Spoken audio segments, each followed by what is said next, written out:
The next paragraph talks about their long-term plan of fixing the class issues. Every class will be viable in any role. To us, viability means players can reach their goals with the choices offered. This does not necessarily mean equally optimal, but always providing multiple choices for you. Okay, personally I feel like it already is. I genuinely think every class is already viable in every role. The only issue, if you can even call it an issue, is that most ESO players are incapable of making their own builds. All they can do is copy. And there's nobody to copy from because most endgame players have no interest in exploring these suboptimal options. We want each class to feel cohesive and true to its power fantasy. Piggyback on what he's saying, it's true. Most people, they just want to play the game. To be honest, end gamers, it's a bit overrated because most end gamer veterans that are really good are out of the game. Any end gamers you have right now is someone who just came, maybe been playing ESO for a month, 2 months, 3 months. They level the shit up to eight to whatever the thing is, 820. I forgot 160, whatever. I don't even remember anymore because it doesn't. It's invalid at the moment, and maybe get a high parse, go into content and just die and die and die because they don't even understand mechanics, but maybe they hit a 150 on a parse. um, or the total opposite. A group that it's not optimal and they just want to go in there and hit and try to do something. Or no one knows the mechanics properly, or just players who just want to do random stuff. You know, they the head things get a little hard out there and they're like, oh, this is not for me, and then they go back and quest apples. Let's just put it how it is. Um, Optimal. I mean, people don't try shit. They don't experiment. How many times have I told people go try out your parts, go work on stuff, go try it in a dungeon, try it in a trial, try it in an arena. Nope. Do they ever listen? Hell no.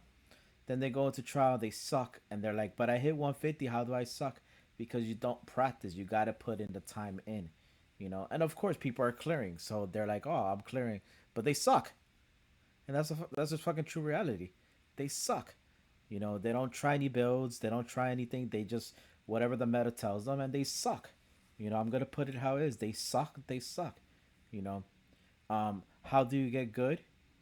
By practicing. Oh, I play good with this team because we're just killing shit, and everybody has good damage, and everybody. Whoa, how long have you been playing the game? I've been playing the game for 2 weeks, but I'm good. You suck. You're getting carried. It is what it is. Everybody feels like they wanna.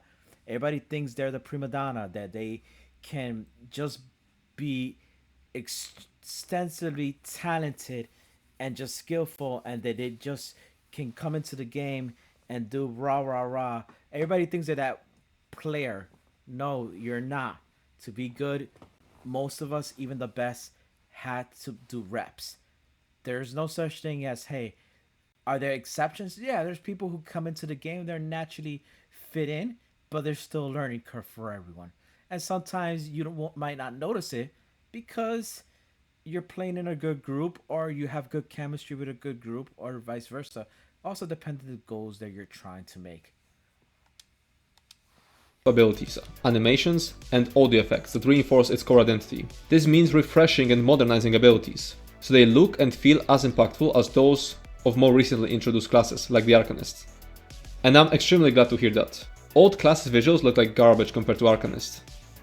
We're committed to evolving our design philosophies by using player feedback and in-game data to help guide class updates. As we address balance concerns and update class mechanics, our goal is to ensure that every class feels good to play, both mechanically and thematically, while keeping the unique flavor that sets each apart. We'll see how it turns out. I feel like ZOS has a big issue in recognizing which feedback is actually worth listening to, and they frequently listen to dogshit feedback from, for example, the forum schizos. Next up, they're showing us a graphic laying out source of power and power fantasy of each class. I'll skip the source of power because it's just a copy of the stuff they show us in the character creation screen. For Arcanists, their abilities shape fate by building and spending power and unleashing potent spells. Arcanists unleash bursts of power in cycles, excelling at mid and long range tactical combat. So to sum it up, building and spending crux, and then mid and long range combat. Necromancers gain power with each corpse they command, use enfeebling effects, and control the undead to do their bidding. That's funny they're saying with each corpse, considering the egregious corpse limits they introduced. I'm assuming enfeebling effect simply means a focus on debuffs. Now Templars. Using the blinding power of light, Templars can keep pressure at a distance, but are truly a force when they're in melee range. So keeping enemies at distance but also being good in melee, that seems contradictory. They're just making references to Javelin and Jabs, but it doesn't make much sense. Piggyback on that, to me, I think there's a lot of resemblance to the Templar and Arcanist. They're different. Don't get me wrong. There's a difference between a jabby jabby and a laser beam. However, I do feel that the Arcanist is kind of what the Templar used to be back in the days, until they nerfed the hell out of Templar and then they just put some mediocre stuff on them. I mean, even with that, they still a powerhouse as far as damage wise. One of the fears that I have when they make changes that they might try to nerf the Arcanist as well. As much as I get bored everyone being an Arcanist, I don't think they should really destroy the Arcanist either. Keep it where it's at and just balance everything out. But then again, I'm not the only one who's been saying this for years, so let's see what happens. As a power fantasy. Next up, Dragon Knights. Conquerors that dominate the front lines and excel at controlling the battlefield, often by building power over time. So frontline, control, and building power over time. Sounds alright. Now Warden. As with the changing of seasons, the Warden's adaptability allows them to quickly react to what the situation demands. This flexibility gives them freedom to fight and flourish on the battlefield. All I can derive from this word salad is adaptability and flexibility. Doesn't sound like an interesting power fantasy. If anything, I got excited when I read with the changing of the seasons, hoping it would lead to some cool mechanic. But no, they just meant adaptability. Now I will say this: the Warden, they have potential, and I've never been crazy about the Wardens. They never been a bad class. Usually you'll see them on a healer, sometimes tank, more healer than tank if anything. But DPS parse wise, they do hit very high numbers. You just never really see them as DPS much in really high end game. You know, you're mostly, well, to be fair, you're mostly seeing a bunch of arcs in all reality, and maybe a Dragon Knight and a Necro for special DPS services. We all know what that is. If you don't, I'll explain later. But come on, we know why we use a Dragon Knight and a Necromancer. They start becoming obsolete more and more. You know, as alternative DPS. However, with the Warden, um, adaptability, I will have to say, playing lately with a Warden does bring some cool options for survivability, healing, and damage wise, where I think they're pretty cool and they're fun. There's something there, but I gotta figure it out more. Now, Sorcerer. Highly strategic and mobile, Sorcerers focus on spell synergy and the opportunistic use of forbidden powers to achieve their goals, excelling at combining abilities for maximum effect. So basically just mobility. Everything else is just describing how the game is already literally played. Like really combining abilities as opposed to what? I'm sorry, but this just feels like they had nothing for Sorcerer and just wanted to fill some word quota. And lastly we have Nightblade. Preferring indirect combat and evasion, Nightblades often rely on mobility and stealth to survive at a distance, and strike at the perfect moment with finishing blow. So mobility, stealth, staying at a distance, and finishing blows. Sounds alright. It also Blah for the Nightblade, because let's be honest. Um, all right, I'll read it really quick just to kind of explain. Nightblades often rely on mobility and stealth to survive at a distance. Okay, let's be fair. PvP, mobility and stealth, sure. Um, Overland. Let's say I'm trying to steal an apple from the other side of town in someone's house, in Bob's house. Sure. But dungeons and trials. In what way does a Nightblade being mobility and stealth, survive at a distance, and strike really gonna help you in a dungeon nor in a trial group? I mean, maybe if you go solo, but group wise doesn't really do much, and that's the thing. Um, why the hell do I need a Nightblade in a trial or in a dungeon if those abilities are useless? Sure, they may be damaging, but if that's the case, I mean, I think this is just opinion. It would be more fun for me to use another class that I can actually use their abilities and have damage rather than just one have damage because it just becomes obsolete. It kills the purpose of a Nightblade. Sork, highly strategic and mobile. Okay. Sorcerers focus on spell synergy and the opportunistic use of forbidden powers. Blah blah blah. Okay, spell. Yeah, every other class can do spell damage. I mean, or spell synergy, whatever you want to call it. Opportunistic use of forbidden powers. Okay, the necromancer has forbidden powers. Corpse. Um, it, it, it's a bit silly how. I mean, what? I just have question marks over that. Excelling at combining abilities for maximum effect. I mean, it didn't tell me anything. As an end gamer, it hasn't told me shit. And if I was a new person, I'd be like, what the hell are they talking about? What is this lingo? Come on. Sounds extremely undercooked so far, but I guess it's an okay first step. What's confusing is that later on, they describe Dragon Knight Power Fantasy, which sounds much better than in the infographic. But I'll get to that later. I wanna go over stuff one by one. Next paragraph is a rollout. They basically want to rework these classes one by one. And the planned order is Dragon Knight, Warden, Sorcerer, Templar, Nightblade, Necromancer, and Arcanist. And the last paragraph is an example of how they're planning to change the Dragon Knight class. Dragon Knights are attrition warriors. There will be many adjustments that help reinforce this experience, including unique damage over time parameters like shorter durations, higher damage per tick, and ramping effects that let them build their power over the course of a fight. Another area where this is improved is the new Avalanche passive in Earnhardt, which allows you to slowly build up momentum with a stacking damage bonus while in combat that can be lost if you fail to keep up pressure. And that sounds extremely promising.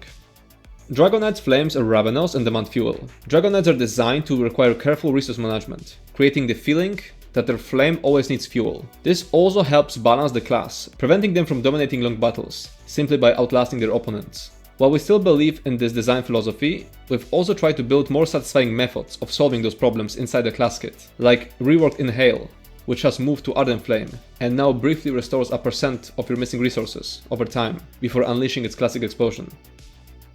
So other than moving Inhale to Ardent Flame, this sounds extremely bad. They already did a similar oopsie in update 34, when a dev note said that the class was meant to struggle more with sustain, and it caused a huge outrage in the community.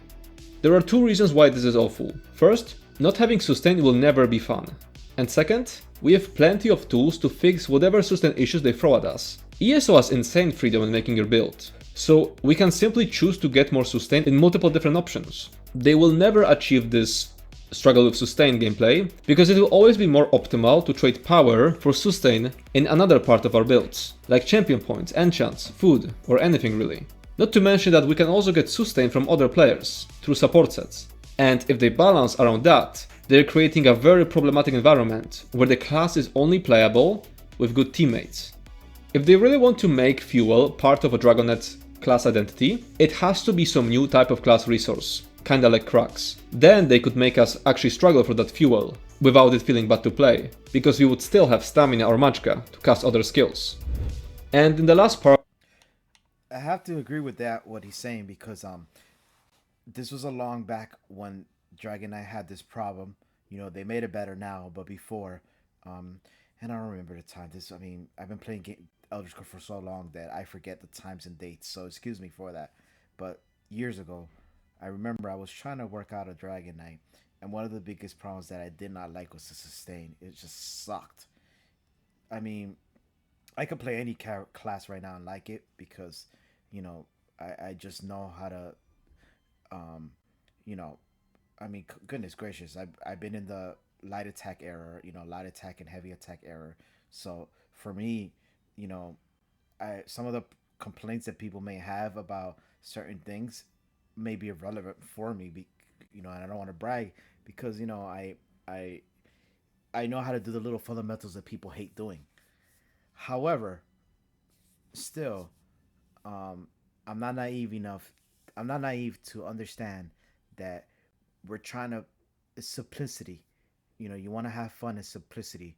If something's complicated to do, it's not going to be fun, and I totally understand that. So that's why I don't mind changes that help the game. But if it's gonna make it worse, then don't change it at all. Just leave it how it is. They're announcing a Q&A stream on 4th of December at 1:30 p.m. EST. And that's it. Again, I feel like my video sounded negative, but that's just because I feel like there's nothing to talk about regarding the good stuff. It's only the bad stuff that requires feedback to correct it. I'm actually pretty optimistic about it, and I'm looking forward to seeing what we end up with. Thanks for watching and see you next time. I mean, to be fair, and a lot of these videos still negative. Even I sound negative. Sound negative and frustrated and annoyed and every little thing because as so lately it's been stale and they haven't really give us anything to look forward to. But why are we still talking about it? Because we're hoping, we really are hoping that they're listening and that they do something to help us because we no one wants to see this game die, especially long-term gamers. Um, and like I said, the biggest problem is that it's like I feel like I repeat myself over and over again. It's frustrating. It took me many years before you get burned out of the game, especially if you're really into the game. And I'm not talking about a person who's been playing Elder Scrolls for a month and then try to go to end game and then they sit there bored. I mean, they're not really end gamers, nor are they really good, nor this may not just be the game for them. Let's put it how it is, because there's a lot that goes, and they never really got into the real end game of stuff. But anyway, he has a point. It's hard to be positive when there's not much positive light. We're just trying to make the best of the situation.